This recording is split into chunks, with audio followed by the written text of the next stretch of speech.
ఆడేమైనా కుర్రాడనుకుంటున్నాడా? కొంచెం తగ్గమాను. Hi friends, ఈరోజు video ఏంటంటే కింగ్ నాగార్జున గారు నటిస్తున్న న్యూ మూవీ నా సామి రంగా. మరి నా సామి రంగా మూవీ నుంచి టీజర్ రిలీజ్ అయింది. మరి టీజర్ ఎలా ఉంది, బాగుందా లేదా అనేది ఈ వీడియోలో తెలుసుకుందాం. చివరి వరకు మిస్ కాకుండా చూడండి. ఈ మూవీలో నాగార్జున గారితో పాటు అల్లం నరేష్, రాజ్ తరుణ్ కూడా నటిస్తున్నారు. మరి ఈ టీజర్లో నాకు బాగా నచ్చింది నాగార్జున గారి లుక్స్, అలాగే మన హీరోయిన్ లుక్స్, అలాగే మన ఎంఎం కీరవాణి గారి బ్యాక్గ్రౌండ్ స్కోర్ అదిరిపోయింది. ఇక అల్లరి నరేష్ గారు నాగార్జున గారికి ఇచ్చే ఎలివేషన్స్ అయితే వేరే లెవెల్లో ఉన్నాయి. మన నాగార్జున గారి లుక్స్ అయితే అదృశ్య ఫ్రెండ్స్. అసలు ఆ నోట్లో కత్తి పట్టుకొని చేతికి కత్తి పట్టుకునే సీన్ అయితే వేరే లెవెల్. ఒక్కొక్కరిని నరుకుతుంటే గూస్ బంప్స్, అసలు బ్యాక్గ్రౌండ్ స్కోర్ అదిరిపోయింది. ఇక ఈ మూవీలో అల్లరి నరేష్ తన తమ్ముడిగా అంజిగాడి క్యారెక్టర్లో కనిపిస్తున్నాడు.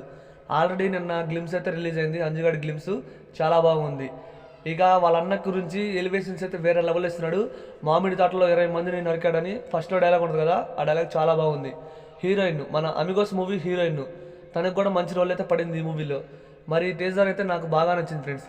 మరి టీజర్ చూసిన వాళ్ళు ఎలా ఉందో కామెంట్ చేయడం మాత్రం మర్చిపోవద్దు. ఈ మూవీ 2024 జనవరి 12వ తారీఖున అయితే డేట్ అయితే ఇంకా కన్ఫర్మ్ కల సంక్రాంతికి అయితే రిలీజ్ అవుతుంది ఫ్రెండ్స్ ఈ మూవీ. మరి టీజర్ చూసిన వాళ్ళు ఎలా ఉందో కామెంట్ చేయడం మాత్రం మర్చిపోవద్దు. నాకు బాగా నచ్చింది నాగార్జున గారి లుక్స్. మరి పండక్కి నా సామెరంగా నాగార్జున గారు మంచి బ్లాక్ బస్టర్ కొట్టినట్టే. నాకైతే ఖచ్చితంగా ఈ మూవీ హిట్ అవుతుంది అనిపిస్తుంది. ఈ మూవీ నుంచి వచ్చిన ప్రతి అప్డేట్ ఈ మూవీపై హైప్ అనేది పెంచుతుంది ఫ్రెండ్స్. ఇప్పటివరకు ఈ మూవీకి హైప్ లేదు, ఇక్కడ నుంచి ఈ మూవీపై నెక్స్ట్ లెవెల్లో హైప్ అయితే పెరుగుతుంది. ఈ వీడియో నచ్చితే ఒక లైక్ చేయండి, వీడియో షేర్ చేయండి. తగలేదు వాళ్ళకి మాత్రం గట్టిగా తగిలేసాయి. నేను అడిగింది వాళ్ళ గురించే.